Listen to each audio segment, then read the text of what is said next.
Historians have to have evidence. Well, what kind of evidence do they look for? The best kind of evidence when dealing with ancient periods is to find evidence that goes back to the time itself. If you had some contemporary eyewitnesses telling you how Simon Peter died, that would be brilliant.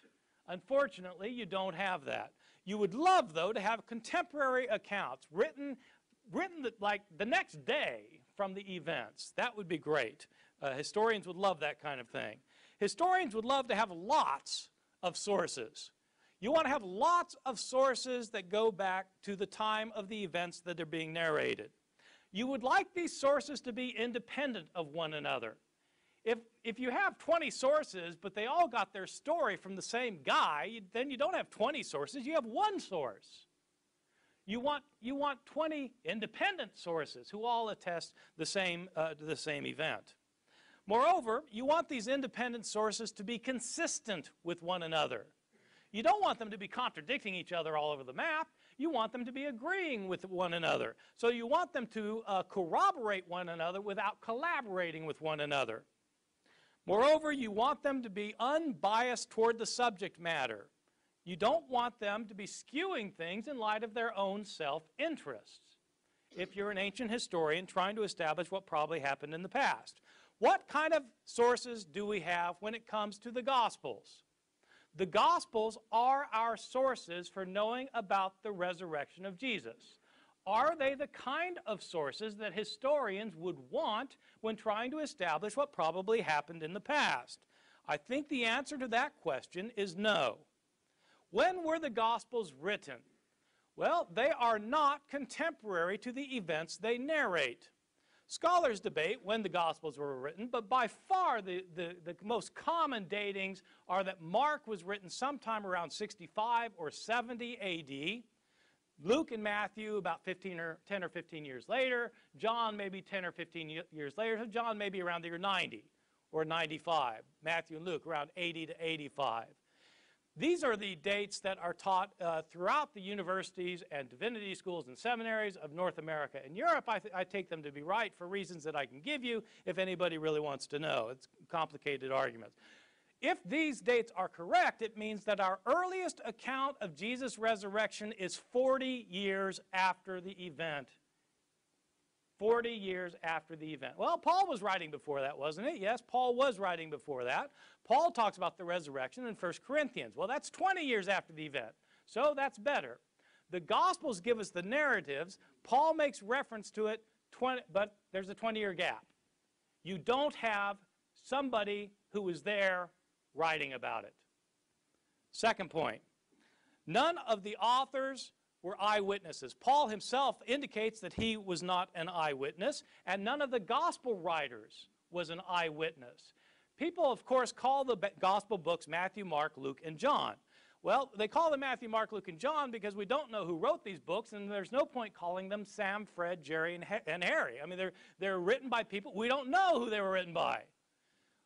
They are anonymous. You might not think so because they have the title, The Gospel According to Matthew. Whoever put that title on it was an editor later. The original books are all anonymous, written in the third person. Moreover, the followers of Jesus were Aramaic-speaking peasants from Galilee, lower-class men who were not educated. In fact, Peter and John in Acts chapter 4, verse 13 are literally said to be illiterate. They couldn't read and write. Of course not. They were fishermen. They didn't go to school. The vast majority of people in the ancient world never learned to read, let alone write. And their native language was Aramaic. These books are written in Greek by highly educated, rhetorically trained writers who are skilled in Greek composition. Probably not disciples and don't claim to be disciples. Where did these authors get their stories from? Well, if they were not disciples of Jesus, they must have heard the stories from somebody, who heard the stories from somebody, who heard the stories from somebody, who heard them from somebody.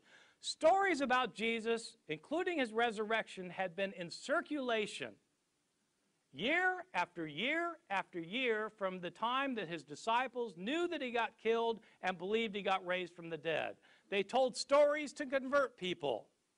They improved the stories sometimes. They changed the story sometimes. The stories got modified in the process of transmission over the course of decades before anybody wrote the stories down. These stories are based on oral reports that have been in circulation for decades. What happens to oral reports in circulation year after year, decade after decade? They get changed. What evidence do we have that the stories about Jesus' death and resurrection got changed? You can read the stories yourself. Simply read Mark's account of Jesus' death and then read John's account of Jesus' death and make a list of everything that happens in both and compare your lists. You will find that there are stunning differences. In fact, there are discrepancies. Let me give you just a list of very quick examples. What day did Jesus die on? That's a simple question. And luckily, we're told in both Mark and John. In Mark's gospel, we're told that Jesus died the day after the Passover meal was eaten in Jerusalem. John tells us explicitly, chapter 19, verse 14, that Jesus died the day before the Passover meal was eaten, on the day of preparation for the Passover. That's different. He couldn't die both days. What about the time? According to Mark, he died at 9 in the morning. According to John, he wasn't condemned to death until afternoon. John 19:14. These are accounts that differ from one another. Did Jesus carry his cross the entire way to Golgotha, or did Simon of Cyrene carry it? It depends which gospel you read. Did both robbers mock Jesus, or did only one of them mock him and the other come to his defense? It depends which gospel you read. Did the curtain in the temple rip in half before Jesus died, or was it after he died? It depends which gospel you read. I can give you the references for all of these if you need me to, or you can look them up yourself. I'm not making these up. Those are just differences about Jesus' death. What about differences in the accounts of his resurrection? Well, who went to the tomb on the third day? Did Mary Magdalene go alone, or did Mary go with other women? Depends which gospel you read. If with other women, how many of them were there? What were their names? And which ones were they? It depends which gospels you read. Was the stone rolled away before the women got to the tomb or not? What did they see in the tomb? Did they see a man? Did they see two men? Or did they see an angel? Depends which gospel you read. What were they told to tell the disciples? Were the disciples supposed to stay in Jerusalem to see Jesus, or were they supposed to go to Galilee? Depends which gospel you read. Did the women tell anybody, or were they silent about it? Depends which gospel you read. Did the disciples ever leave Jerusalem? Or did they never leave, or did they leave and go to Galilee? Depends which gospel you read. My conclusion, these are not reliable historical accounts. There are too many discrepancies. The accounts are based on oral traditions that have been in circulation for decades. Year after year, Christians tried to convert others by telling them stories to convince them that Jesus was raised from the dead, and they changed their stories while trying to convince people. These authors were not eyewitnesses. They're Greek-speaking Christians living many years after the fact. They're telling stories that Christians have been telling all these years. There was nobody there taking notes. Some of the stories were invented, many were changed. For this reason, these accounts are not as useful as historians would like as historical sources. What I've given you so far is really just kind of child's play compared to the real problem of why historians cannot prove the resurrection. And this is what I want to spend my last 3.5 minutes on, the real problem. Mike and I agree that what historians try to do is establish what most probably happened in the past. That is the task of history. You can't prove the past. You can only give evidence for the past, and some evidence is more certain than other evidence. All the historian can do is show most probably what happened. What are miracles? Miracles, by definition, are the least probable occurrence of an event. If a miracle was not least probable it wouldn't be a miracle. If somebody could walk across the lukewarm water in your swimming pool, that would be a miracle. If the water was frozen, it would not be a miracle. But if it's lukewarm, I can tell you, none of you here could do it, and nobody in this world could do it. That's 6 billion people, so what are the chances of one person being able to do it? It would defy the way nature naturally works. I'm not saying that there are natural laws that are written down someplace that you can't break or you get in big trouble. Scientists today don't talk about natural laws, but scientists do talk about highly predictable ways that this world works. And one of the ways it works is that if you are a sentient human being trying to walk across the lukewarm water in your swimming pool, you won't be able to do it. What if somebody could do it? What would be the chances? The chances would be infinitesimally remote that anybody could do it. Well, what if somebody could? Okay, let's say somebody could.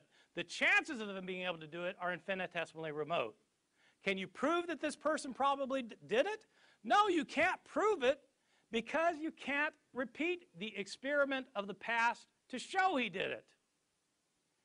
That's the problem with history. It's not like the natural sciences. The natural sciences work by repeated demonstration. And so, for example, if I wanted to show you that bars of iron will sink in that swimming pool and bars of ivory soap will float, all I need to do is to get 100 bars of both and start chucking them in. I'll chuck in 100 bars of iron, they'll sink every time. I'll chuck in the soap, they'll float every time. That gives us a predictive probability of what will happen the 101st time. That's how sciences work, by repeated experimentation. Historians don't have that luxury. Historians can only establish on the basis of surviving evidence what probably happened in the past, and by definition, miracles are the least probable occurrence, or else they're not a miracle. This creates the dilemma for the historian and is the reason why historians cannot prove Jesus was raised from the dead. Historians, by their very nature, establish what most probably happened in the past, but a miracle, by its definition, is the least probable occurrence in the past. The least probable occurrence cannot be most probable. This is the problem with the resurrection. Even if it happened, it defies imagination and cannot be accepted as a historically proven event. Belief in the resurrection. If you believe in the resurrection, it is for theological reasons. The resurrection is a theological assertion about what God did to Jesus. It is not, and it cannot be, based on historical proof. Thank you.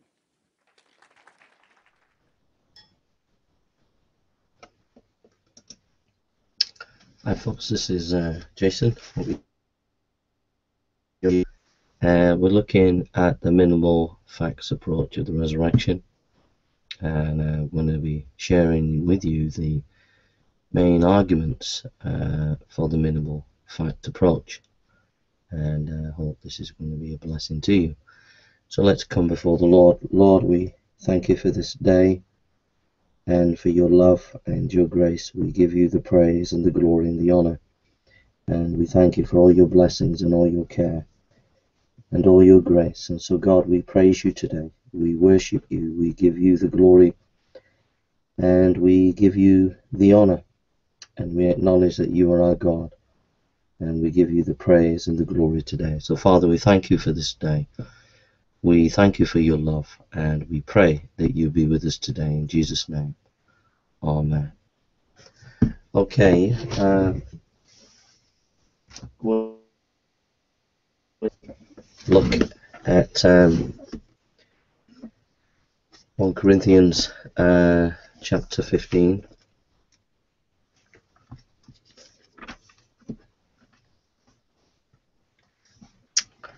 Corinthians chapter 15.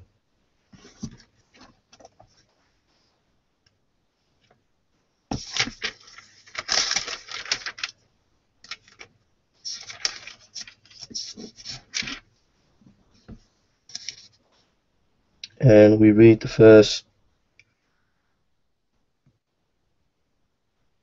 10 verses.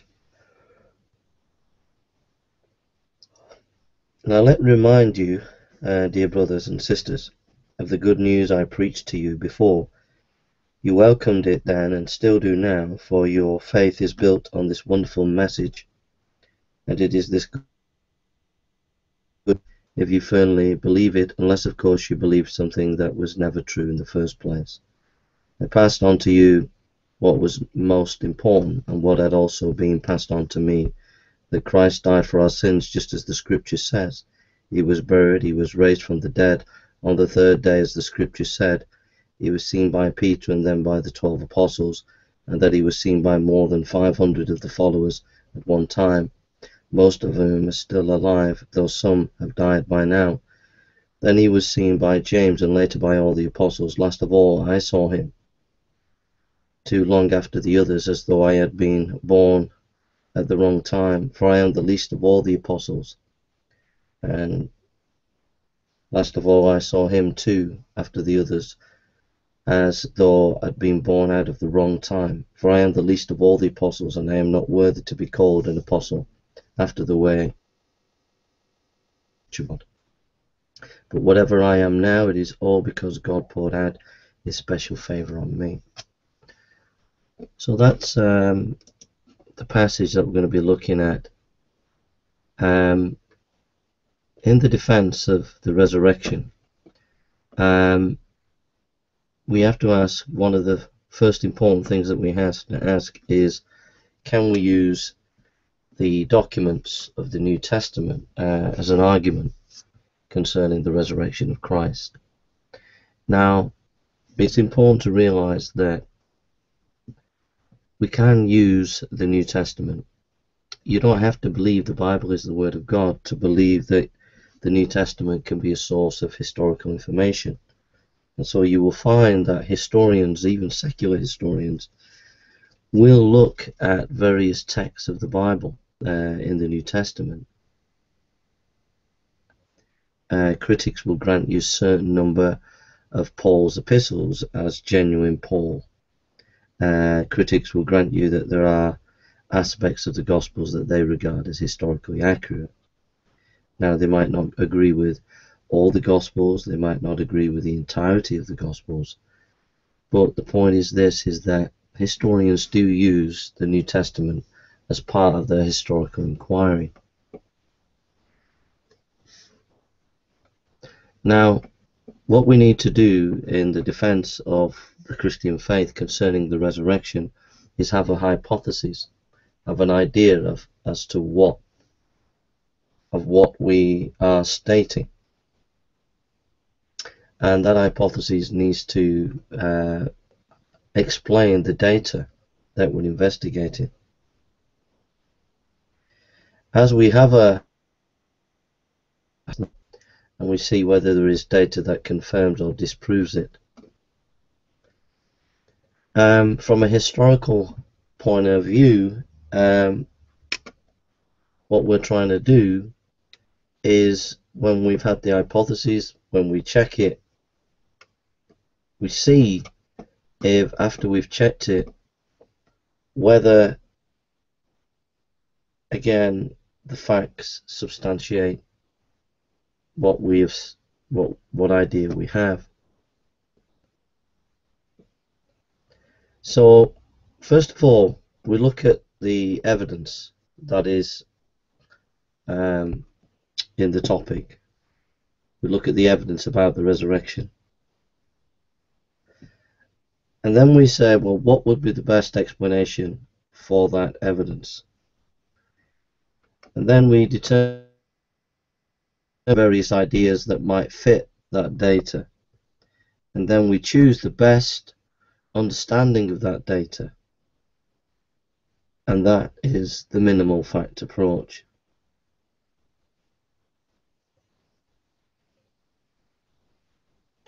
See Bahan McCullough, McCulagh,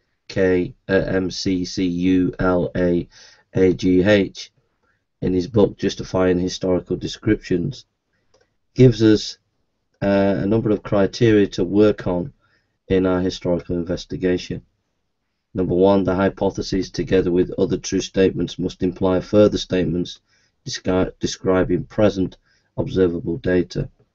The hypothesis must have greater explanatory scope, that is, imply a greater variety of observable data than rival hypotheses. 3. The hypothesis must have greater explanatory power, that is, make the observable data more probable than rival hypotheses. 4. The hypothesis must be more plausible, that is, be implied by a greater variety of accepted truths, and its negative implied by fewer accepted truths than rival hypotheses. 5. The hypothesis must be led ad hoc, that is, include fewer new suppositions about the past, not already implied by existing knowledge, than rival hypotheses. 6. The hypothesis must be disconfirmed by fewer accepted beliefs, that is, when conjoined with accepted truths, imply fewer false statements than rival hypotheses. And 7. The hypothesis must so exceed its rivals in fulfilling conditions 2 to 6 that there is little chance of a rival hypothesis after further investigation exceeding it in meeting these conditions.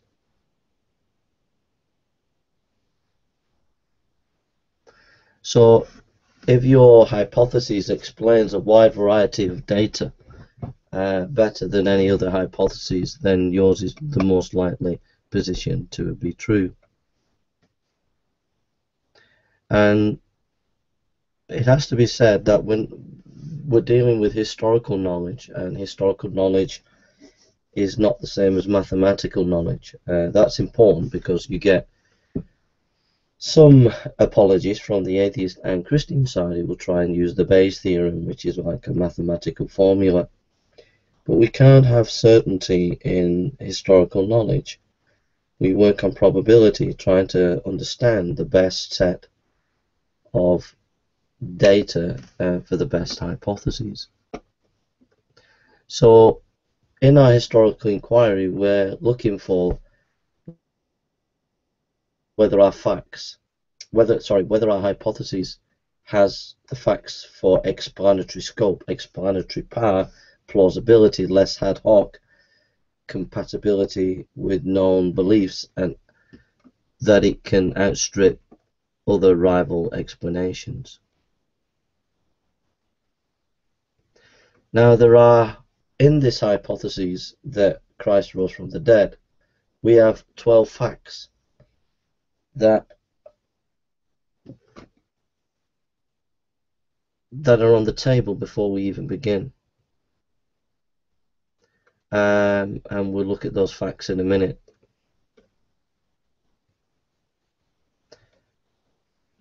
Now, we can know whether Christianity is true or not because it can be falsified. Christianity hangs on 1 Corinthians chapter 15, the idea that Christ rose from the dead. All we have to do to prove that Christianity is not true is to provide the evidence to show that Jesus didn't rise from the dead. So Christianity is falsifiable. If the Christian faith if evidence can be given against it to prove that Jesus hasn't risen, then that evidence can be provided. But if it's true, if Christ did rise from the dead, then evidence should be able to be provided to counteract those who would argue against it. But either way, it can either be proved or disproved. There is a criteria of falsifiability in the whole application. Now, in a debate with Anthony Flew, Gary Habermas stated as to what most scholars would agree, and Anthony Flew, an atheist at the time, agreed with these 12 facts. Fact number 1, Jesus died due to the rigors of crucifixion. Fact 2, Jesus was buried. Now I'll just unpack, he died to the rigors of crucifixion. Well, Tacitus and Josephus verify that he was crucified under Pontius Pilate. Jesus was buried. The Gospels linked to that. His disciples, number 3, doubted and despaired because Jesus' death challenged their hopes. and the Gospels and the Book of Acts point to that. Number 4, the tomb in which Jesus had been buried was discovered to be empty just a few days later. 5, the disciples had real experiences that they believed were actual appearances of the risen Jesus. 6, the disciples were willing to die for the truth of these events. 7, this gospel message was the very center for preaching the early church. 8, the gospel was proclaimed in Jerusalem, a city where Jesus had died. 9, the Christian church was firmly set forth by the disciples. 10, the day of worship was Sunday. 11, James the skeptic became a follower of Jesus. And 12, Paul the persecutor became a follower of Jesus. Now there are a number of arguments against the resurrection, and the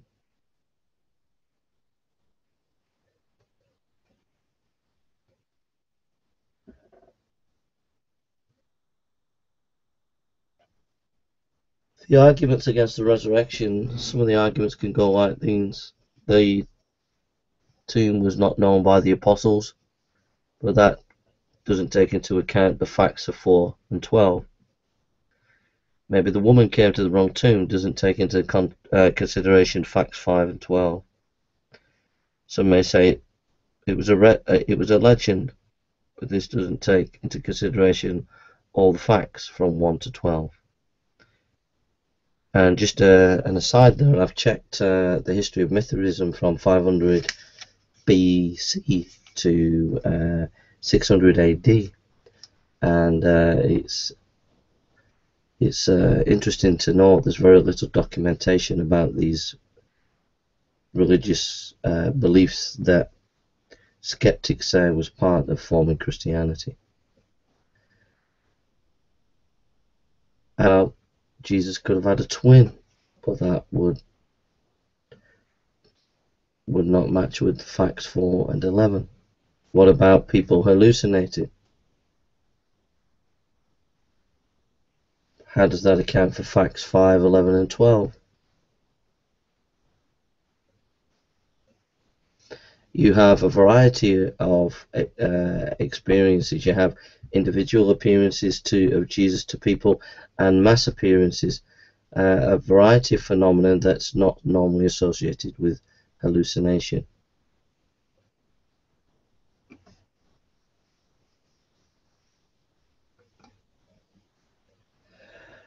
And also, if it was an hallucination, then what is interesting there is that idea would not accord with the Jewish concepts of resurrection. They knew the difference between a ghost and an illusion and a physical resurrection.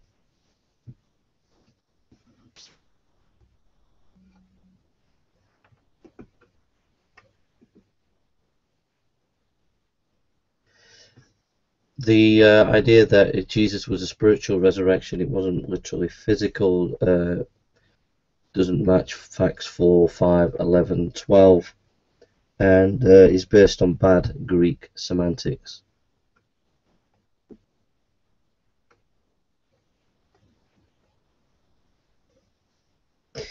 Some might say that the resurrection body was stolen. This doesn't explain fact.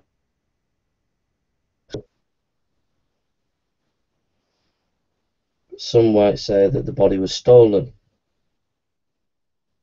hid by the authorities, but this doesn't explain facts 5 and 12. The idea that Jesus just died a little bit, kind of like fainted, but this discount doesn't fit with the facts 1 and 6. Some might say there was a plot and this was all a conspiracy. doesn't explain facts 5, 6, 11, and 12.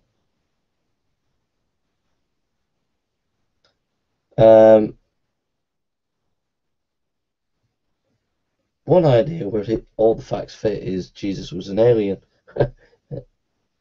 You could have that as a repertoire.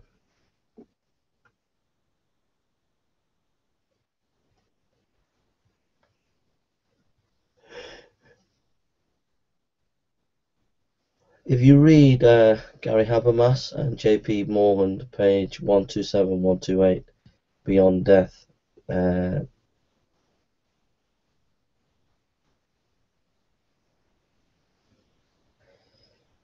basically the resurrection is based on the disciples, their experience.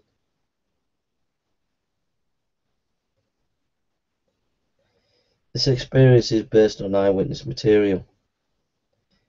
This eyewitness material is difficult to explain away on naturalistic assumptions.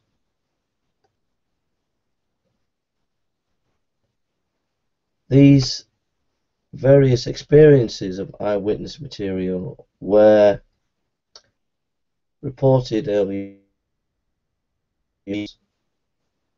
making a very strong claim that there was historical continuity, that in the story that it wasn't just like made up and developed and rehashed by various editors and various groups, but there was already early at the beginning of Christianity a consistent story of the resurrection of Christ.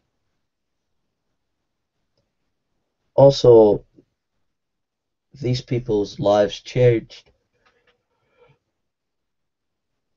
There was a notable difference in their behavior. James, who the Lord's brother, was converted and became a martyr thrown from the top of the temple. You know, he was a man who gave his life for the gospel. The facts that we have support the empty tomb. You can't deny that the resurrection was at the heart of the early church teaching. It was the main teaching, central teaching. If it was central and it was the main claim, they would have thoroughly made sure what they were saying was correct. And what is most devastating in all against all the critics is that this clear teaching that they had about Christianity, they preached it about his resurrection in Jerusalem. That would be the last place you would preach it.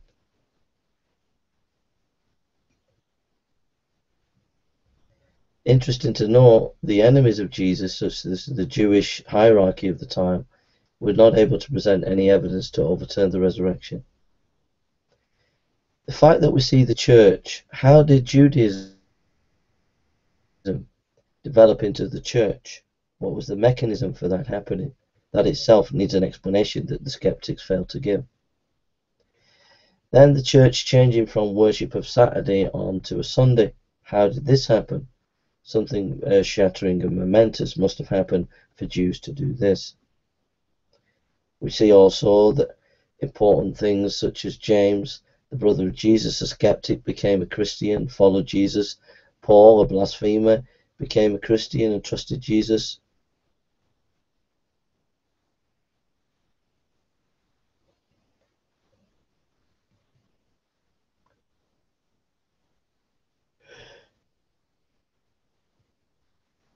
As we look at these various evidences, we see that skeptical ideas do not explain the data.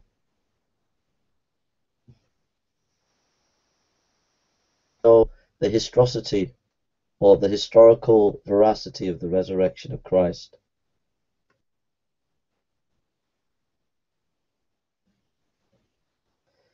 And it's interesting to note that many scholars recognize the power of the minimal fact approach.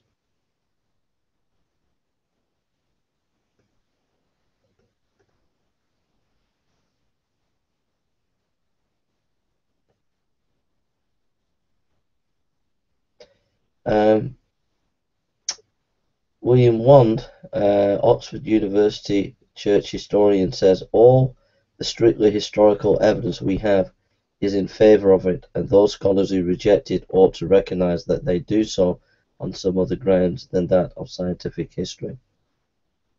Now, one of the more powerful objections to the resurrection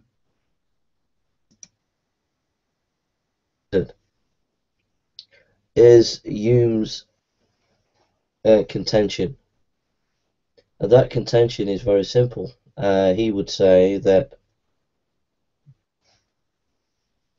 basically miracles don't happen because nature just doesn't do that. We see a uniformity in the nature, and we just don't see miracles happening.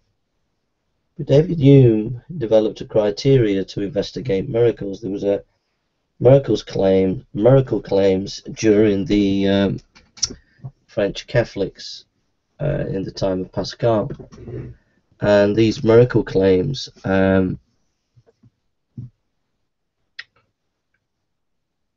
Hume decided to go and look back in history and investigate them. He had a set of about 5 or 6 criteria, and when he used the criteria on these miracles, he said that he had to admit that they'd taken place.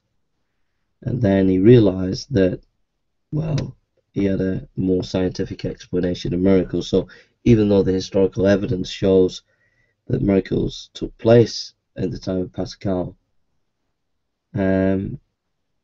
and David Hume, recognizing the power of this argument, then goes and denies it on the grounds not of evidence but on the nature of science and contingency. I think that if you go to the quantum level in physics, you will find that things are much more complex and nuanced than we really thought. And so therefore to be dogmatic and say miracles have not happened when something at the quantum level could come into as this existence or work with nature to change a situation is a possibility. It should be an open possibility to study the interjection of our way of thinking. So Hume is pretty easy to debunk by using Hume, really. So he denies miracles not based on evidence but based on presupposition. So that's the minimal fact approach to the resurrection, and I'll be doing another video on another subject in a second. Thank you for listening, and God bless.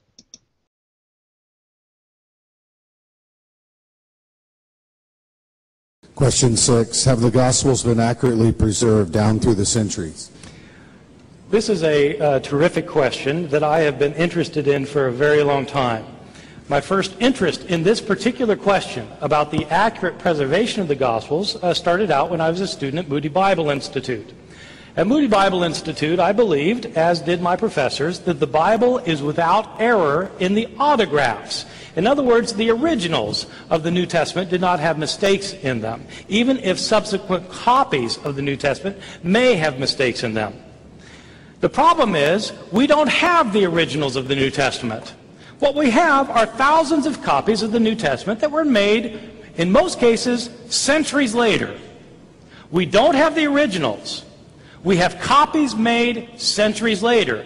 These copies that were made centuries later contain numerous mistakes, thousands of mistakes, tens of thousands of mistakes, hundreds of thousands of mistakes. This was a problem for me at Moody Bible Institute, and I decided that I wanted to learn more about the Greek manuscripts of the New Testament. I went to Princeton Theological Seminary to study with the foremost scholar in the field, Bruce Metzger. I devoted years of my life to this study.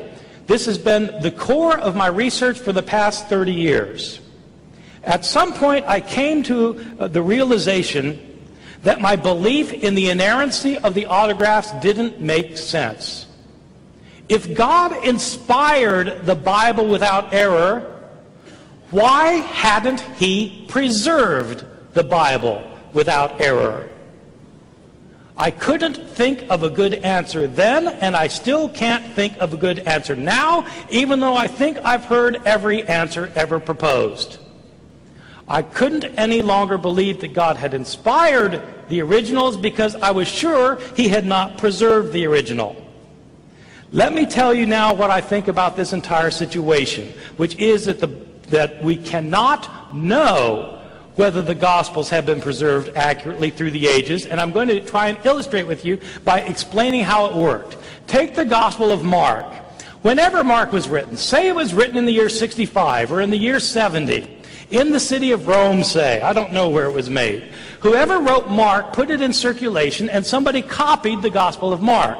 Then somebody copied that copy, and somebody copied the copy of the copy, then somebody copied the copy of the copy of the copy of the copy. And we don't have any of those copies. Everybody who copied the text made mistakes. Our first surviving copy of Mark probably dates to around the year 220 A.D. That is, 150 years after Mark was first produced. Our first complete copy of Mark comes from the year 350, about 280 years after Mark.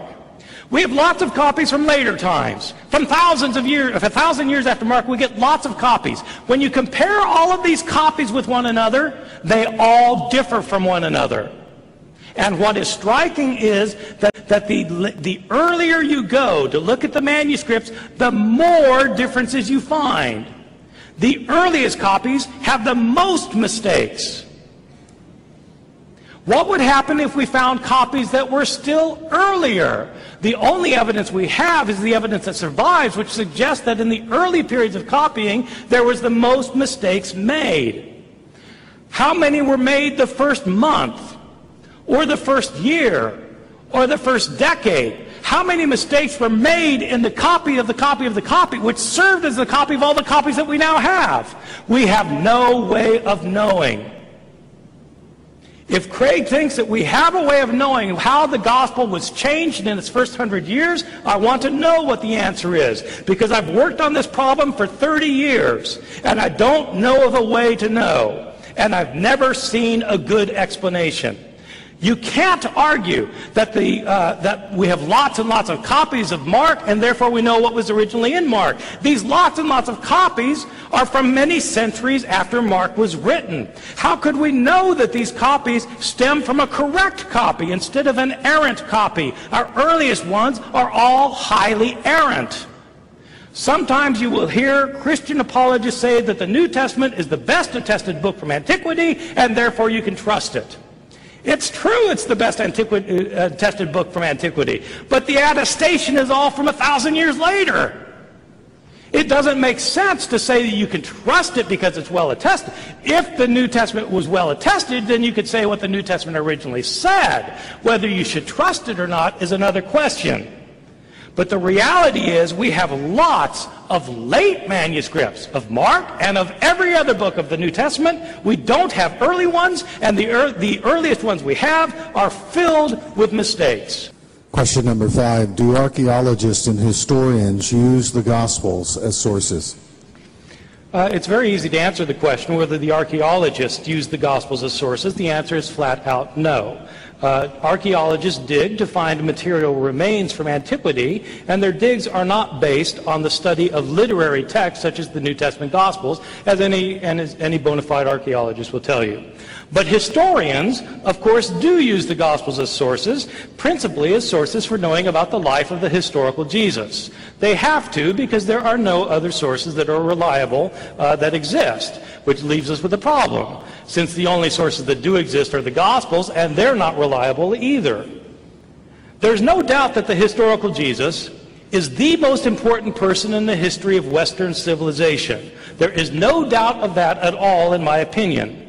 But the unfortunate thing about Jesus is that we have such scanty documentation about his life. Most people don't realize this. But Jesus is never mentioned in any Greek or Roman non-Christian source until 80 years after his death. There is no record of Jesus having lived in these sources. In the entire first Christian century, Jesus is not mentioned by a single Greek or Roman historian, religion scholar, politician, philosopher, or poet. His name never occurs in a single inscription, and it is never found in a single piece of private correspondence. Zero, zip, references. The first time Jesus is mentioned in a Roman source or a Greek source is by the Roman governor of a province of Asia Minor, a governor named Pliny, in the year 112, 80 years after Jesus' death. And even then Pliny doesn't even name him Jesus. He simply refers to his name Christ in passing. That is the only reference within 80 years of Jesus' death. Jesus is mentioned 2 times, very, very briefly, by the Jewish historian Josephus in the year 93, over 60 years after his death, but he's mentioned in no other Jewish source of the first century at all. If you want to know about Jesus, you have to turn to Christian sources. There is no choice. The earliest Christian source is the Apostle Paul. But to the surprise of many Bible readers, Paul scarcely mentions anything about Jesus' words and deeds while he's living. He says a lot about Jesus' death and resurrection, but almost nothing about his words and deeds while alive. Which means if you want to know about the words and deeds of Jesus, the earliest sources are the Gospels. But these are filled, absolutely filled with discrepancies, historical mistakes, errors, contradictions, stories that have been changed and rechanged and changed yet again in the process of telling and retelling before the Gospel writers, living 40, 50, 60 years after Jesus' life, were able to write them down. Craig has said, well, eyewitnesses are still alive, so they'd be able to check the accuracy of the stories being told. I've never understood this argument, even though I've heard it for 40 years. Christianity started out as a small group of Jesus followers in Jerusalem, right after his death. Within 30 years, there were Christian communities that were established throughout many of the urban areas of the Roman Empire. There were Christian churches in Palestine, in Syria, in Asia Minor, what we think of as Turkey, in Greece, in Rome, possibly in northern Africa, almost certainly in Alexandria, Egypt. Hundreds of people were converting. Thousands of people were converting. How did they convert? By people telling them stories about Jesus. Who was telling the stories? If I convert you, and you convert your wife, and your wife converts her next-door neighbor, and next-door neighbor converts her husband, and her husband converts a business associate who goes to another city and converts his business associate, who's telling the stories? Is it eyewitnesses? Are the 12 apostles of Jesus talking to everybody who's telling a story and saying, make sure you get that right? The eyewitnesses are probably in Jerusalem. Where are the eyewitnesses in Ephesus? Where are the eyewitnesses in Tarsus?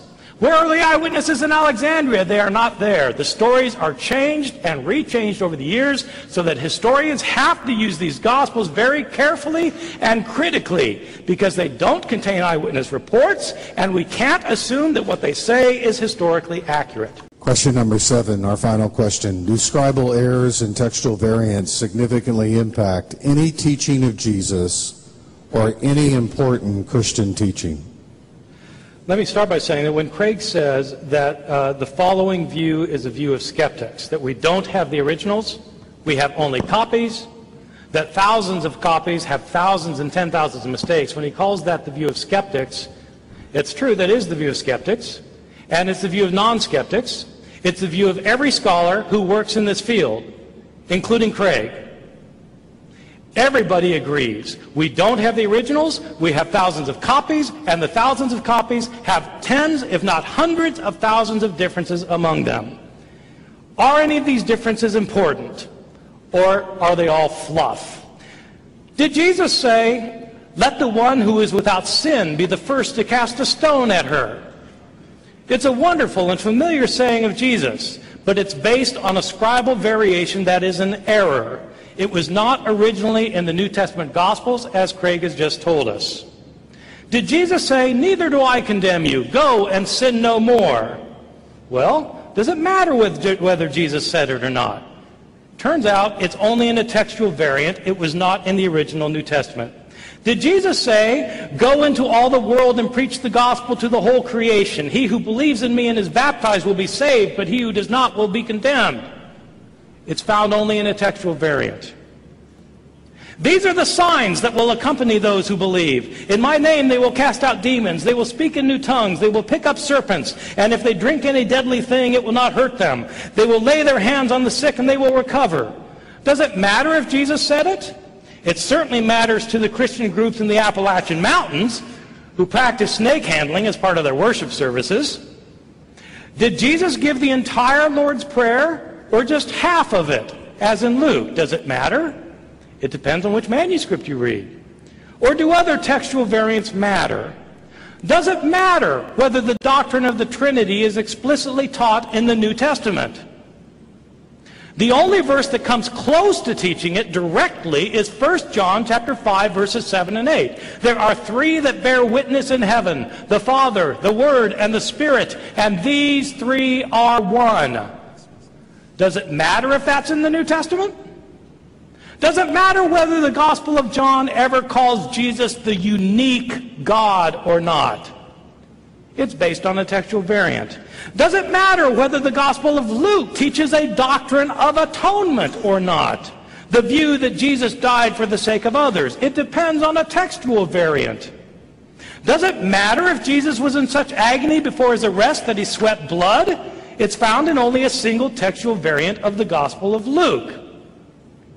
Does it matter that entire words, lines, paragraphs, and pages were left out by some scribes?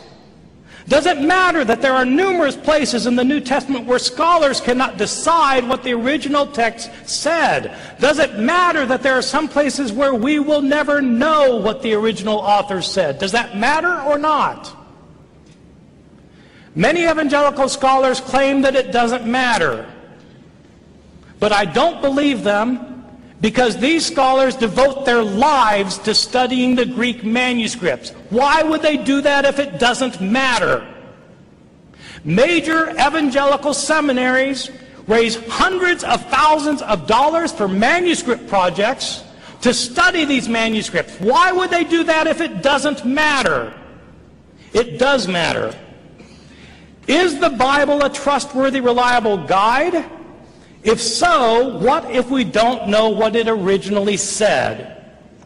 For some people, these facts don't matter. And if you're one of them, well and good. But if you're someone for whom this does matter, then I would urge you to start reading and start thinking about the Gospels of the New Testament as critical scholars have described them. Hi folks, this is Jason, and hope you're okay today. We're going to just be giving some reflections on the resurrection of Christ, and trying to talk about whether there is any evidence for the resurrection. So first of all,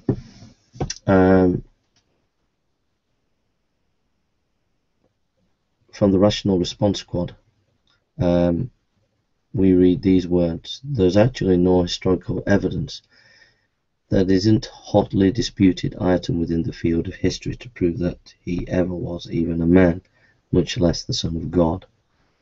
So what are my thoughts about that? Well, I think that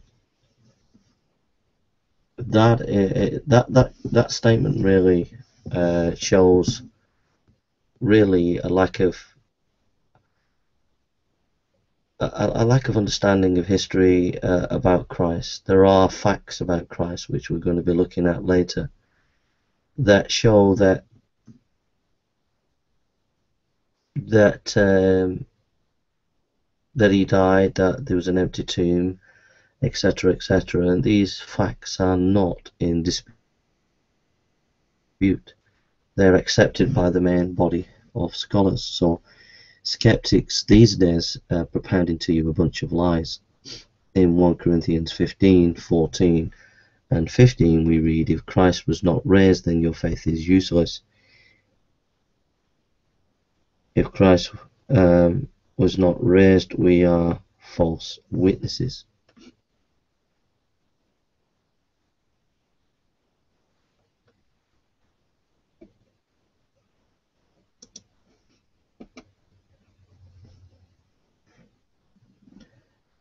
As we look at the resurrection of Christ, we need to ask certain questions. Can we find a variety of sources?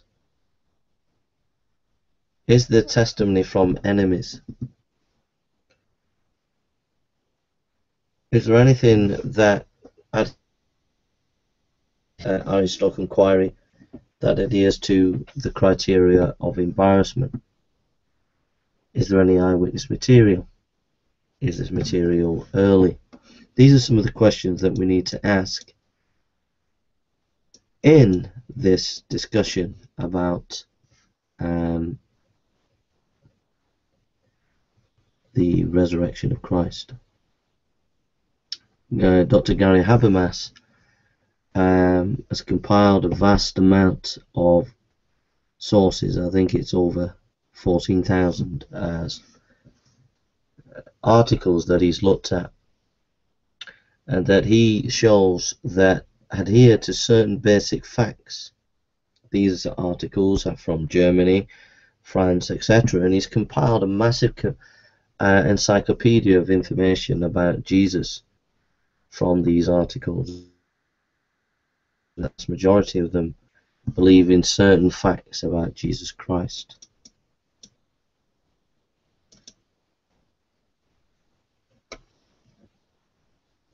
So if we put these facts together, we get some amazing, interesting conclusions.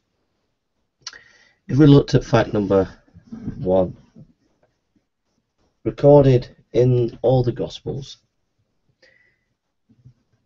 and in sources that are not Christian, the fact that Christ died on the cross, that he died. You have Josephus, you have Tacitus, Lucian of Samosata, you have Mara Bara Serapion, and you have the Jewish Talmud. If that's not enough, I don't know what is. In the Jewish Talmud it says Jesus was hanged. Hanging is a synonym of crucifixion. Tacitus and Josephus are accepted faithful, honest historians. The scholarship for Josephus, which I've noted many times to you, most will accept most of what Josephus says as accurate concerning Jesus. Maybe a few words have been interpolated, but most will accept that there is wide historical support that Christ died, crucified. Wasn't it not Onfray, the French philosopher, who said no one was crucified in first century Jerusalem, and we found a first century skeleton with a crucifixion nailed through the foot, thereby showing the atheist philosopher Onfray hadn't got a clue what he was talking about.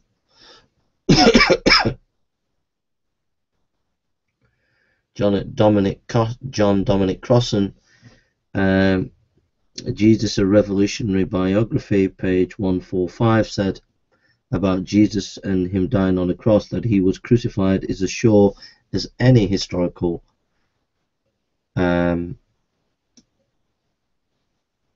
anything historical can ever be.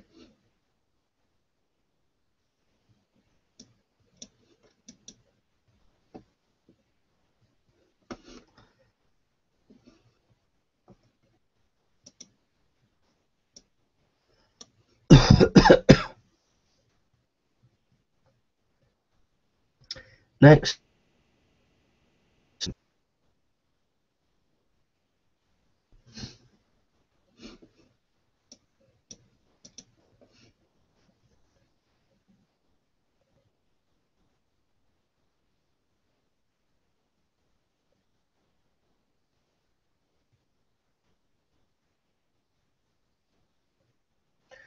One of the sources of evidence that the tomb became empty is enemy testimony.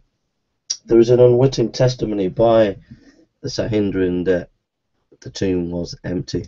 They said it had been stolen, but that's a tacit acknowledgement of enemy attestation.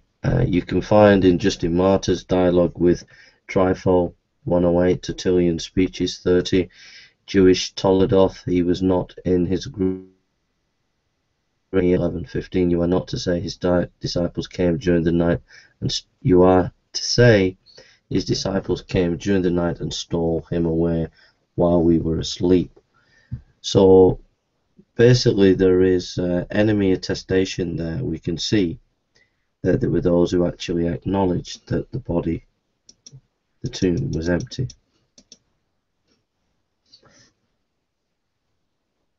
We also see that women were testifying to the empty tomb. Now, Jewish women particularly were not accepted as important in the law codes for testimony, so why would the early church use women to testify to the empty tomb?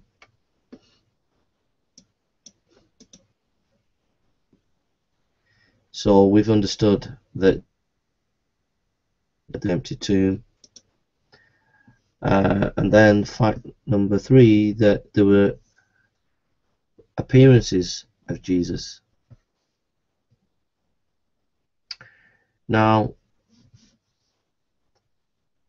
you find in the Gospels that they really believed, the disciples really believed that Jesus rose from the dead.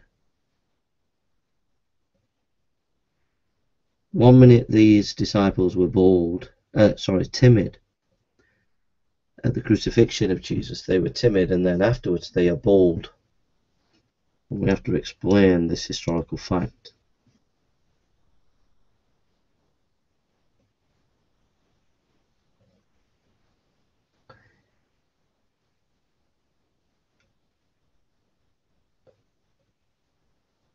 Now, the main evidence for this is Peter, Paul, John, all stated that they had seen Jesus appear. We also have the 1 Corinthians passage, which is the earliest historical material we have about early Christianity and what they believed. We can look at various traditional writers such as Polycarp, Irenaeus, also tells us that they believed in the early disciples saw resurrected Jesus.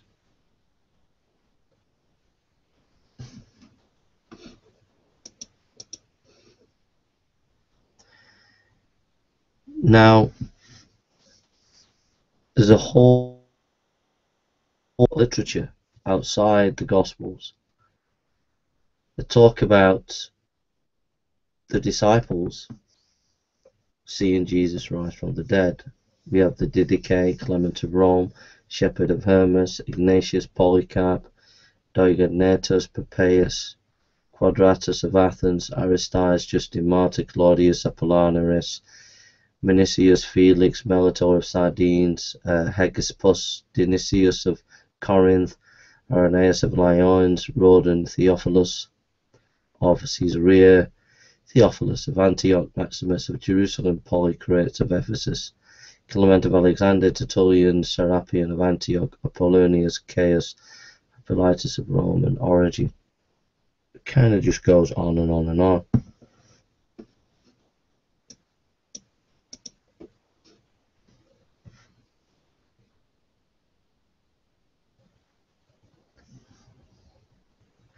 Now, when the disciples saw these appearances, which we've been able to confirm by the Gospels and other literature and Paul's epistle, 1 Corinthians 15, it had an effect. The these disciples became bold. They became contending for the faith in the very area where they could have been disproved wrong. They were preaching in Jerusalem. So why didn't anybody challenge them?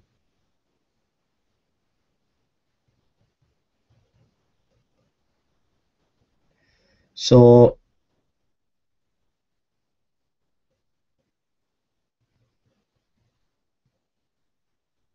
Jim Jones and David Koresh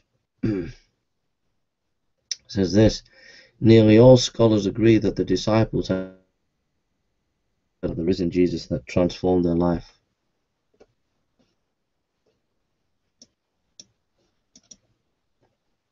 So we have three grand facts on the table, which there's tons of evidence for. Jesus died, the tomb became empty. So that's Jesus died, the tomb became empty, number 2 and 3. The disciples saw appearances of Jesus. We see also in this that Paul was converted, a murderer, a persecutor, a Pharisee. We also see that James was converted, the Lord's brother. Both were unbelievers, and yet they came to know and believe in Christ.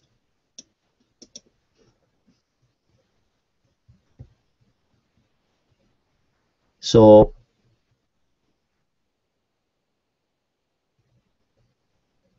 these appearances were not only to the disciples but to skeptics.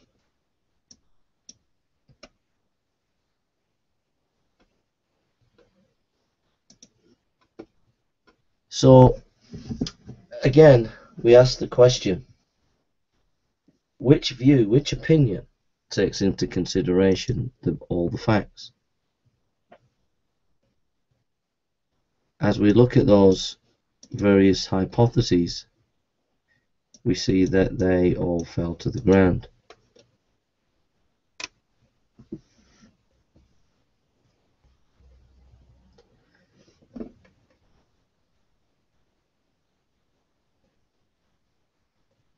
I think if you read Norman Geisler, Frank Turek, I Don't Have Enough Faith to Be an Atheist, Crossway Books, Wheaton,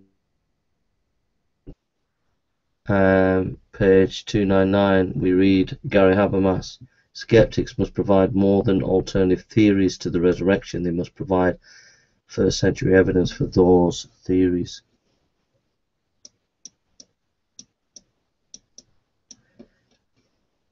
And again, a number of theories that have come forward to try and compete is, number one, you have the idea that the Bayes theorem, that you use the Bayes theorem like Richard Carrier, and if we use that method we can get to a better understanding of the resurrection. But the Bayes theorem nobody uses in historical inquiry these days, or if they do, they're very rare. You have people like Richard Carrier also saying that Jesus was a myth.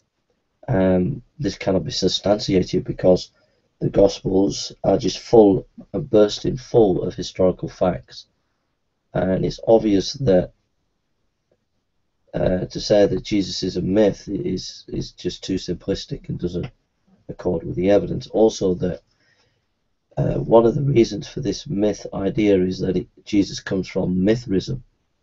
But if you look at Mithraism from 500 AD BC to 600 AD, there's hardly any literature that tells you what Mithraism is. So when people are saying that Christianity came out of Mithraism, it's very weak scholarship at best. It's not even on the table really to be taken seriously, and in fact no academic scholars in the historical Jesus studies takes those kind of ideas seriously.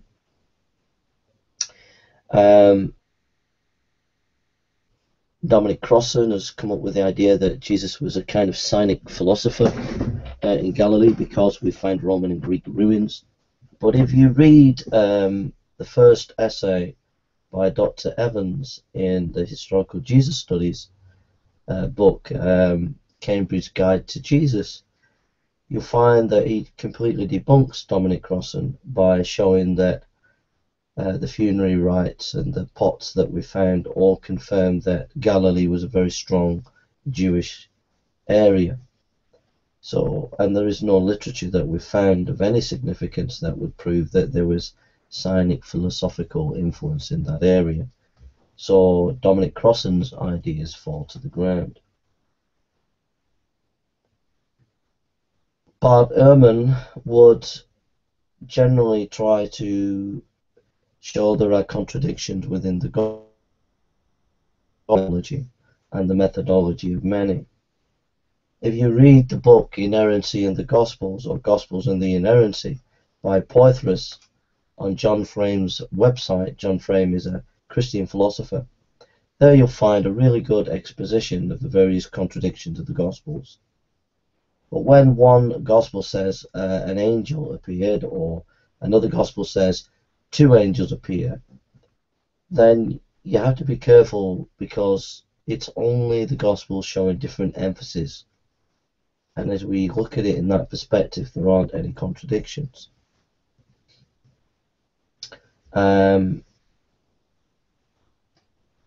The other issue is conspiracy theories, that maybe there was some kind of conspiracy, maybe authorities stole it, maybe Jesus stole it, maybe his disciples stole the body. Well, either way, why would the disciples be preaching in Jerusalem Jesus rose from the dead if they stole the body? Doesn't make sense. Or even if the authorities stole the body. So it just doesn't make sense at all.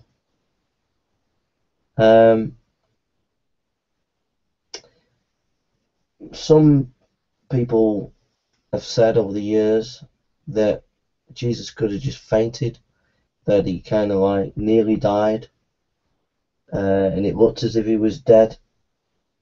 But can you honestly believe that a half emaciated Jesus would turn up with holes in his hands, almost dead, gasping for breath, and then tell his disciples that his disciples were going to Jerusalem preaching a resurrection?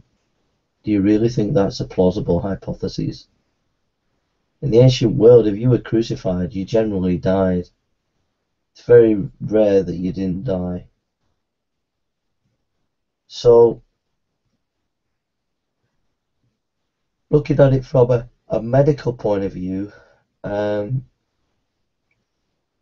is clear evidence that he died in terms of the blood coming out of the stomach with the water.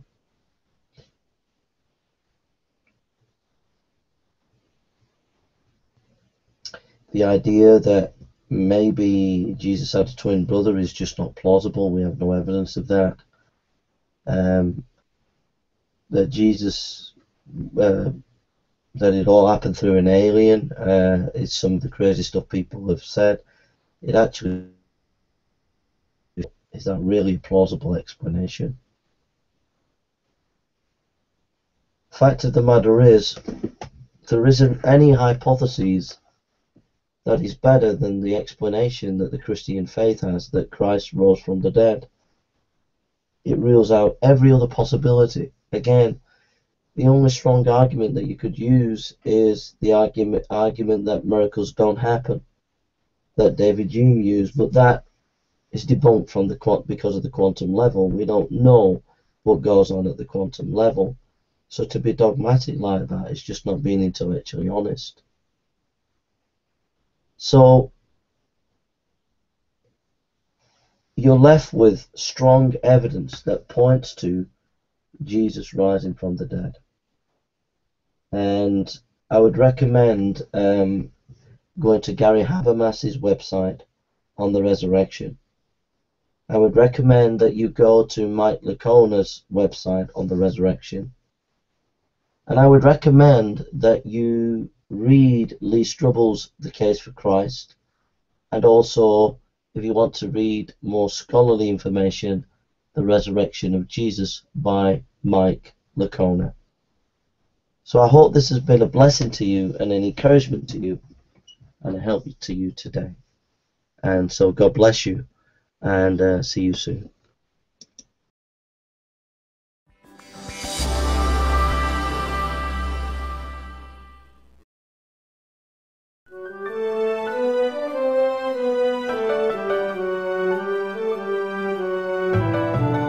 This is Pennsylvania Inside Out on WPSU TV. Here's tonight's host, Patty Satalia. Best-selling author and New Testament scholar Bart Ehrman has rattled the rafters of Christianity. A graduate of the conservative Christian Moody Bible Institute with a Master's of Divinity and a Ph.D. from Princeton Theological Seminary, he now chairs the Department of Religious Studies at the University of North Carolina, Chapel Hill. He's the author or editor of 20 books on early Christianity and the history of the Bible. He's also an agnostic. In his new book, Misquoting Jesus, the story behind who changed the Bible and why, he picks apart the Gospels that made him a disbeliever. We'll talk with him about current debates over Scripture and about why he came to regard his earlier faith in the perfect inspiration of the Bible as misguided. Thanks so much for joining us. Well, thanks for having me. Your book, Misquoting Jesus, the story behind who changed the Bible and why, explores how scribes, through both omission and intention, changed the Bible. But before we find out how the New Testament came to be what it is today, I'm a little bit curious about what the impetus was for writing the book. Well, this is a field of study that I've been engaged in for 30 years. When I started off in my research, I got interested in the New Testament and especially how we got the New Testament. The thing that struck me after working on this for about 30 years is that people at large don't know anything about this area, even though it's so important. Many people just assume that we got the Bible by, I don't know, the Bible descended from heaven one day a few weeks after Jesus died. But in fact, it didn't work that way. The Bible was copied over decades and then centuries, and we don't have the originals. We have copies made many centuries later, and there are differences among these copies. And so this is something that scholars work on, trying to figure out what the original said, given the fact we don't have the originals but only mistaken copies. But what occurred to me is that nobody had ever written a book for a popular audience for this. And so that's what I wanted to do. I wanted to write something that would be understood by people who don't know the original Greek language or other ancient languages, but simply want to know about how we got our New Testaments. You wrote in the introduction of the book that this was the most important books of any, to you personally, of any that you'd written, and there are some 20 in all. It's been on your mind, as you said, for the past 30 years, since your late teens when you first began studying the New Testament. Tell us a little bit about your own personal religious journey. Well, I was raised in an Episcopal church, but when I was in high school, I had a born-again experience and became an evangelical Christian, which is why I went off then to Moody Bible Institute, which is a very conservative, fundamentalist Bible college, which I enjoyed at the time. And this was a place that emphasized that the Bible is the inerrant Word of God. There are no mistakes in the Bible of any kind. And that's what I accepted then for a number of years. But then as I went on after Moody and went to another college, went to Wheaton College to do my bachelor's degree, I learned Greek. And I started reading the New Testament in the original Greek language. And I started being troubled by the fact that we didn't actually have the original text of the New Testament, because it started making less sense to me to say that the words of the New Testament had been inspired by God if there are places where we don't have the words. Because why would God bother inspiring the words so that we would have them if, in fact, He hadn't preserved the words that we really would have them? And so this started forcing me to rethink a lot of my evangelical beliefs, and it started leading me away then from fundamentalist Christianity. In fact, you said you lost your last shred of faith while you were teaching a class at Rutgers. How painful was it for you, in a way, to have suddenly realized, I don't believe what I've believed for all these years? Right. Well, it is extremely painful, or was extremely painful. It's not painful anymore, because now I really think that I have a better insight into the world and into people and our place in the world. And what actually led me away from the faith wasn't so much the problem with the Bible. What led me away from the faith was the problem of suffering in the world, that there's so much misery and suffering in the world that I think can't be explained if, in fact, there's a good and all-powerful God who's in charge of it. And that happens to be the subject of the next book, the one I'm writing right now, in fact. We get another important book to me. It was very painful for me, though, because in part I'd been thinking for years and years that if you didn't have the beliefs I had, that you would spend eternity in hell. Well, that's a very deeply rooted kind of belief, and if you no longer then are in the fold, and you've left the fold, and you have this belief in eternal punishment, that can be very painful, obviously. How were the 27 books of the New Testament cobbled together, and by whom? And if they are not accurate, are we talking about heretics or Orthodox who made the changes that you've pointed out? Well, the thing to recognize is that in early Christianity there were lots of different books written by lots of different Christians. We know of the 4 Gospels in the New Testament, Matthew, Mark, Luke, and John, but there were other Gospels written by other people. So we have, today still, we have Gospels allegedly by Jesus' disciple Thomas, by Philip, by Judas Iscariot now, just recently discovered, Mary Magdalene, a whole range of Gospels, probably about 40 Gospels that didn't make it in. And so the question is naturally, why did we get these 4 and what happened to the others? As it turns out, it's not what most people think. Most people think that there must have been some kind of church council. Some people think that the Emperor Constantine called the Council of Nicaea to have a vote about which books would be in the New Testament, but it didn't work that way. The Council of Nicaea didn't take any vote about the books of the New Testament, nor did any other council. What happened is over time there were different Christian groups that had different sets of beliefs, and these different groups were trying to win converts. And eventually one of the groups succeeded in establishing itself as the orthodox way of looking at the religion. And this is the group that ended up writing the creeds that continue to be recited down to today. And this is the group that decided which books would be in. And so eventually, around the end of the 4th century, so about 300 years after the books had been written, around the end of the 4th century, most Christians of the Orthodox persuasion agreed on these 27. You say that the Gospel of John, the cornerstone of the Christian faith, which really explains his life and resurrection and death, you say that it is very different from Matthew, Luke, and Mark. How so, and why is that important? Well, Matthew, Mark, and Luke are sometimes called the synoptic Gospels because you can actually put those 3 in parallel columns next to each other and see the same stories and read the stories against each other. With John, you can't do that because John has so many different stories. And the question is, why does John have stories not found in the other 3, and why doesn't it have the stories that are in the other 3? And what scholars have thought for many centuries, in fact, this is an idea that goes back to the early church, is that John is the last gospel to be written, and it is less concerned with giving historically reliable information and more concerned about giving a theological understanding of who Jesus is. And so even in the early church, John was called the spiritual gospel because it was so different from the other 3. In misquoting Jesus, you cast doubt on any number of New Testament stories, episodes that are really sort of the cornerstone of Christian belief. One example, one of the most famous stories in the Bible, deals with a crowd that's ready to stone an adulterous woman to death, and Jesus leans down, doodles in the dust, and then says, "Let the one without sin cast the first stone." The crowd backs off. You say that that story is likely fiction. Well, absolutely, and I didn't come up with this idea. In fact, scholars have known for several centuries now that this story, which is, I think, probably the most popular story in the Gospels, this story wasn't originally in the Gospel of John. This isn't just an opinion. The reality is that we have a lot of manuscripts of the Gospel of John, and in none of the early manuscripts can you find the story. Moreover, we have church fathers who wrote commentaries on the Gospel of John in the early church. We don't have any Greek commentators. It was originally written in Greek. We don't have any Greek commentators on the Gospel of John who mention the story for 1,000 years.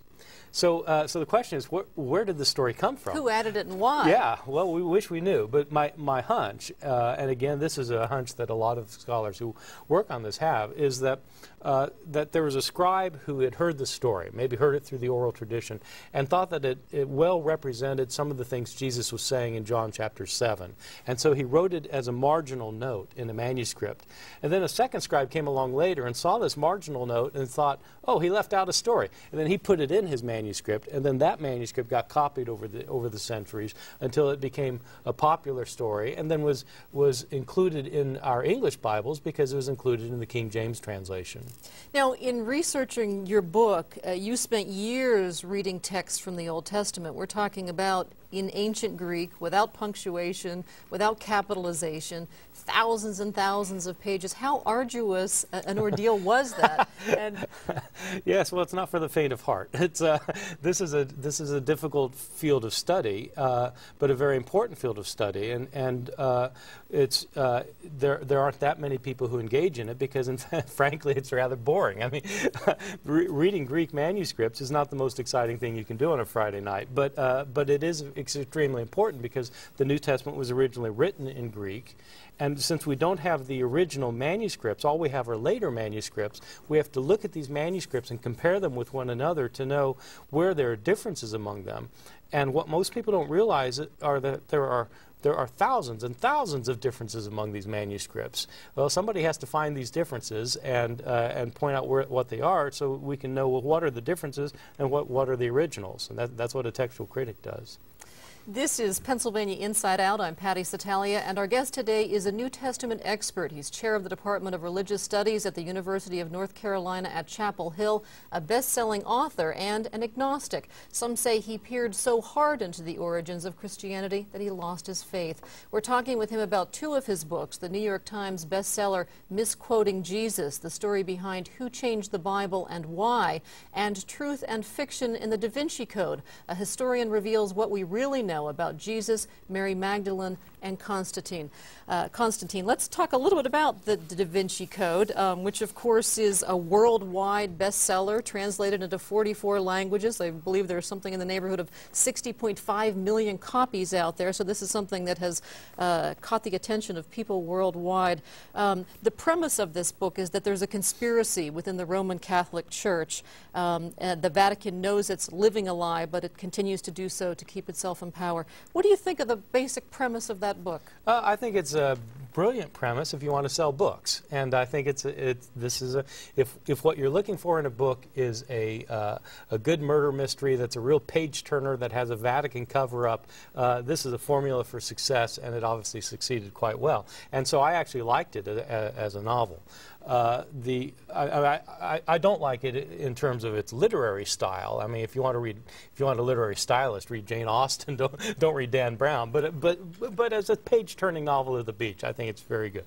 The problem with the novel is that it's based on historical claims, and the difficulty is that virtually all of the historical claims in the novel are wrong. And so, which is okay because it's a novel, but the problem is that Dan Brown begins the novel with a statement of fact where he lists a number of things that he claims are historically accurate. And he says in this list of facts, he says that all descriptions of artwork, architecture, sacred ritual, and documents are accurate. Well, it's simply not true, and it's not clear if Dan Brown doesn't know it's not true, or whether he simply just made mistakes. Do most people who read Dan Brown's book and who saw the movie based on that book, do they look at it as history or do they look at it as a fiction? I am surprised, going around the country giving talks on the Da Vinci Code, which is about the only thing I talked about for about a year, going around to audiences where people really were misinformed about some rather crucial things. I mean, there's the controversial issue about whether Jesus was married to Mary Magdalene, and it's not that people are reading that and taking that as historical fact, but they are wondering about it. Could it be fact? But things like the idea that the Emperor Constantine called the Council of Nicaea, and there was a vote there to decide whether Jesus was the Son of God or not. That sounds plausible to people. Well, it's absolutely wrong. Or the idea that at the Council of Nicaea they decided which books would be included in the New Testament. Absolutely wrong. And other things that are in the book. For example, that you can find some of the Gospels, some of the lost Gospels were discovered among the Dead Sea Scrolls. Absolutely wrong. And so you could just go point by point by point by point through this thing and show that there are just these historical errors. So what I tell my students at Chapel Hill is that if they want to learn about the history of the Middle Ages, the way to do that is not to watch Monty Python and the Search for the Holy Grail. And if you want to know about the history of early Christianity, you don't do it by reading Dan Brown. In fact, you've told your students in class that it's not enough just to believe what your parents believed. Blind faith just doesn't work, which many people think the foundation of religion is a certain degree of blind faith. Well, I think that religion is based on faith, but I don't think faith has to be blind, and I don't think that it has to be irrational or unintelligent. I think you can have an intelligent faith which questions the premises of your belief without necessarily threatening your belief. You could continue to believe, but be an intelligent believer who asks good questions and looks for hard answers rather than simply accepting what everybody's already told you.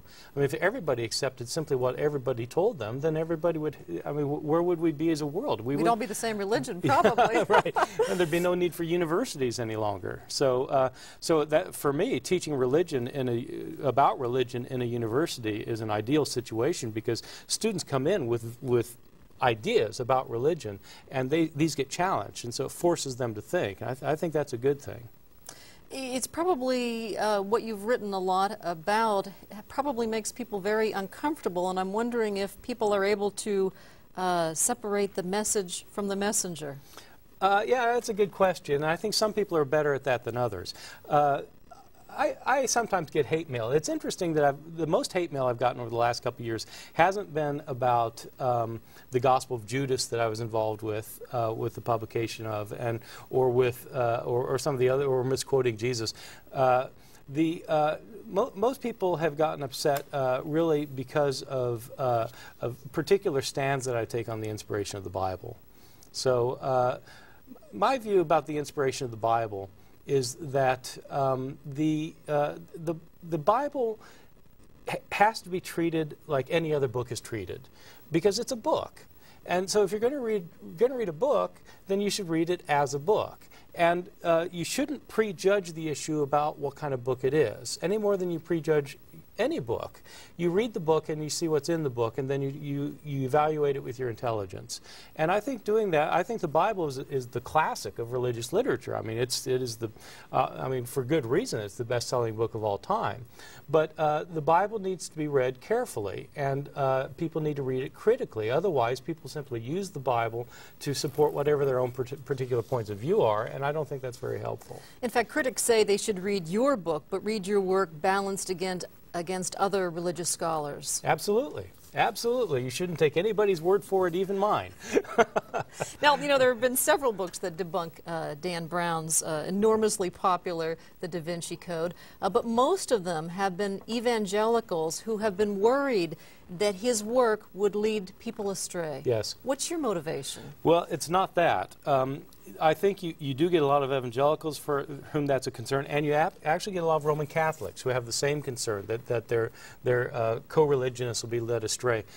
That's not my interest, because I don't have a religious commitment that is involved with this.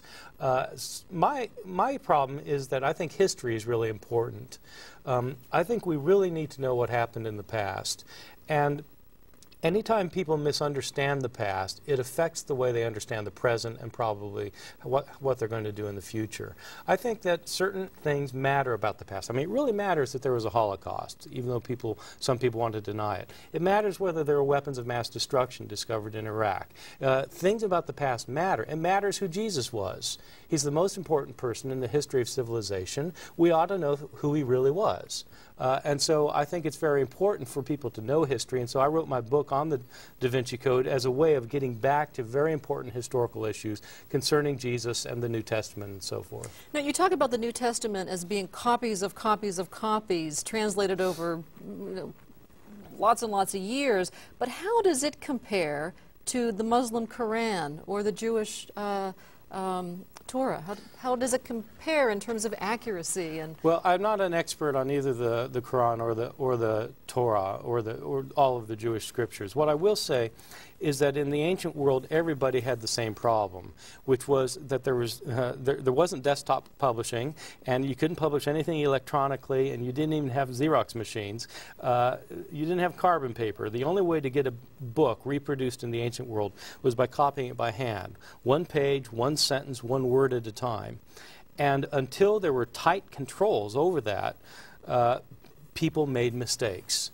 Now, eventually in Islam and in Judaism, in the Middle Ages at least, there were tight controls over how scribes reproduced things. But there weren't tight controls early on in either religion, and there certainly weren't tight controls in Christianity. So when you look at the earliest manuscripts of Christianity, the scriptures of Christianity, and compare them with one another, there are mistakes all over the place. You know they're mistakes because you can compare two manuscripts and they differ from one another.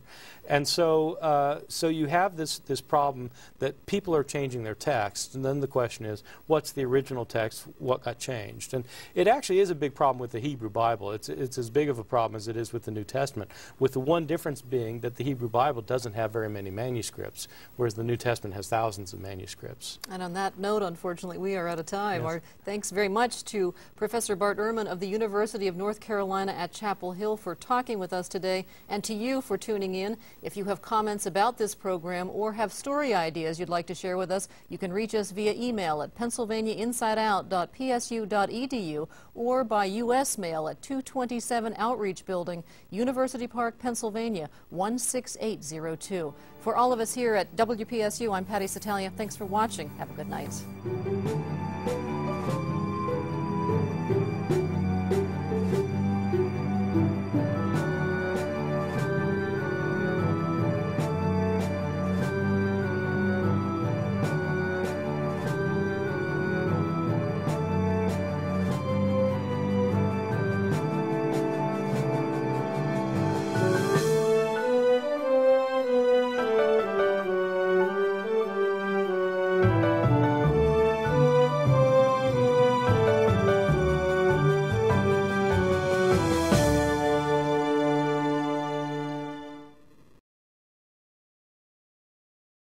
A copy of the program you've just seen can be purchased through Penn State Media Sales at mediasales.psu.edu or by calling 800-770-2111.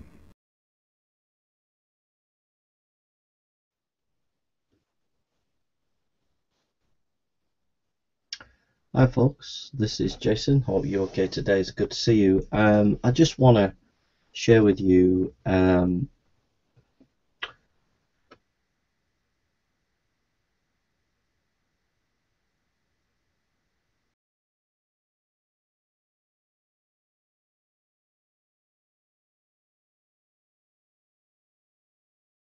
there is a sort of major school of textual criticism that goes right back to the 19th century, which is Westcott and Hort. And basically, Westcott and Hort said that the oldest manuscripts are the best, and that means we've got ancient manuscripts of the New Testament from the Alexandrian school of copying. However, at the time of Westcott and Hort, there was also a belief that the vast majority of texts that we have of the New Testament were from the Byzantine school of copying. But because these texts, we begin to have a lot more of these texts in the maybe 9th century onwards, it was regarded that these texts, even though the majority of the New Testament are from this kind of school, that they are not the oldest. And so textual criticism went down the line of Westcott and Hort away from the Byzantine text. So where does that get us? Well, what that gets us is that modern scholarship will say, well, the last ending of Mark is not in the early manuscripts, therefore the last ending of Mark is not Markan.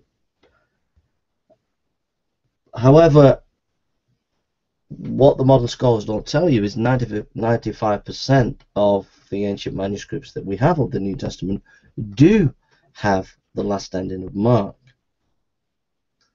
So what I'm trying to get at here is that there is a school of textual criticism that the modern scholars are not letting you know about, a school of textual criticism that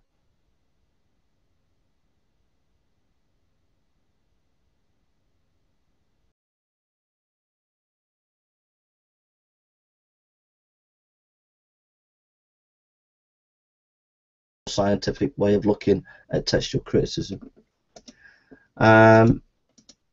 Now, an article, a very extensively researched article by New Testament textual critic Maurice A. Robinson, is called The New Testament Textual Criticism, the Case for the Byzantine Priority. He writes, from the beginning of the modern critical era in the 19th century, the Byzantine text form has had a questionable reputation. Associated it was with the faulty Textus Receptus edition, which stemmed from Erasmus or Ixham's uncritical selection of a small number of late manuscripts, hereafter MS. Scholars in general have tended to label the Byzantine form of text late, here it is, late and secondary, due to both to the relative age of the extant witnesses, which provided the majority of its known support, and in the internal quality of its readings as subjectively perceived. Yet even the numerical basis of the Byzantine text form rests primarily upon late minuscules and uncials of the 9th century, and later the antiquity of the text reaches at least as far back as its predecessor exemplars of the late 4th and early 5th century.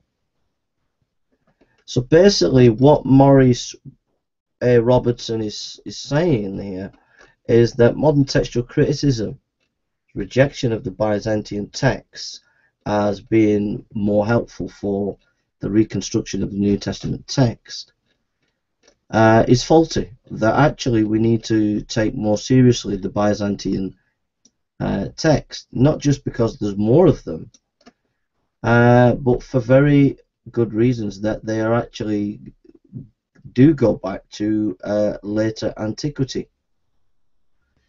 So he reads in his conclusion, every variant unit evaluated favorably from a Byzantine priority perspective, and all its units should be carefully examined when attempting to restore the original text. End of quote. So that's an article that you can go and read. It's called The New Testament Textual Criticism, the Case for Byzantine Priority. So I would encourage you to go and read it. It's extremely difficult article to read, but if you're interested in textual criticism, that's a very helpful place to start. Also,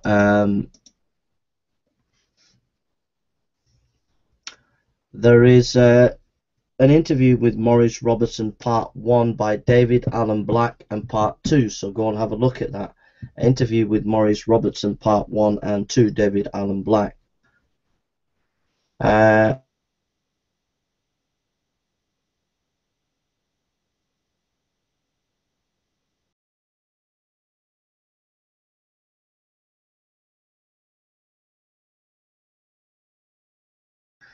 Class to the congregation with a Greek familiarity course on the side. We laypersons were urged to purchase Burroughs' interlinear Greek New Testament, which gave us the benefit of a complete Greek New Testament text, with a literal English meaning for every Greek word and a brief but complete lexicon, and significant for text critical purposes, a collection of variant readings adopted by 19th century scholarly editors. The existence of those numerous variant readings made me encourage my curiosity, and I wondered which reading was correct or incorrect and why. Some editors preferred one reading, but others chose to remain at various points with the TR. I knew nothing of manuscript text types or text critical principles. All I knew was what appeared in Berry, and he stated that the various editors cited the footnotes. Each had published an edition of the New Testament, Greek New Testament. And he goes on to say how he got into this textual criticism. He goes, is your case for Byzantine priority prompted by theological reasons or inerrancy on divine preservation? He goes, short answer is no, the long answer is more complex. Following my conversion, I had become convinced of the reliability and authority of Scripture. I then basically held to a somewhat inerrant viewpoint. Certainly my view regarding Scripture drove my interest regarding both its original language and the question of which readings were original. At that time, the readings my theological views approved were not those of the Byzantine text form or the TR, but the predominantly Alexandrian variants cited in various footnotes and in the main text of the UBS edition. Certainly my theological presuppositions did not compel a position regarding a traditional form of the text, nor a preference for any specific manuscripts or text types, nor what variant reading should be preferred at any given point. Even today, my view of biblical inerrancy is not affected by my text critical viewpoint, nor does my view regarding inerrancy determine my text critical viewpoint.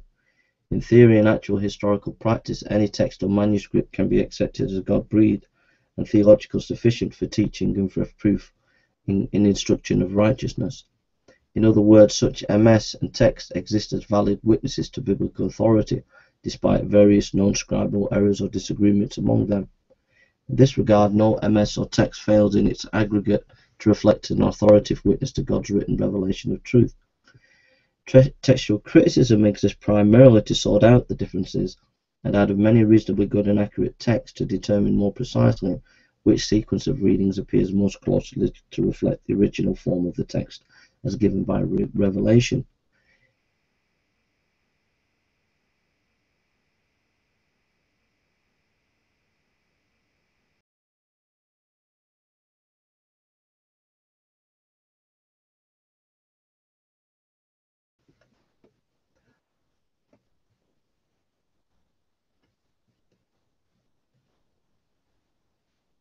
What are the criteria for determining the date of reading the Byzantine text? Let me return the question.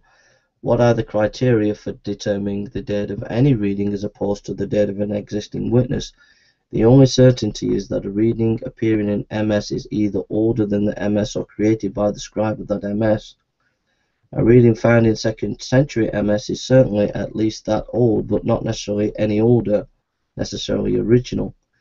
Equally, a reading in the 12th century MS might be old and possibly original, according to some textual critics. Most critics acknowledge that most readings found in MS of any era, regardless of text type, have demonstrable existence in NS versions or fathers dating from the 2nd and 3rd centuries. Carlyle and others rightly posit that, except for late singular or near singular readings, all meaningful variants are old and originate before AD 200. Readings dated solely on the basis of MS age do not carry very far when attempting to determine the autograph or original reading. So that's just a little bit about the Byzantine school of textual criticism. And so I'll read again the titles of these articles, and you can go and research it. So basically, when you're hearing modern scholars today talk about textual variants, remember there's a different school of textual criticism that's not heard much in the halls of academia, and it's a very solid scholarly school that's being ignored.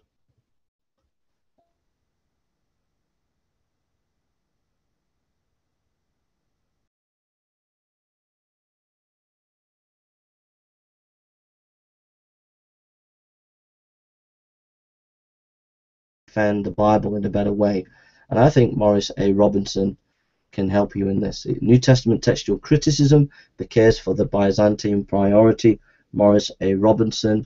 And then if you also type in Interview with Morris Robinson Part 1, David Allen Black, on davidblackonline.com, okay? And there you can read Part 1, and there's Part 2 of an interview with Morris Robinson. So there we are. I'm doing textual criticism in the canon at the moment because I'm just looking into it in a deeper way.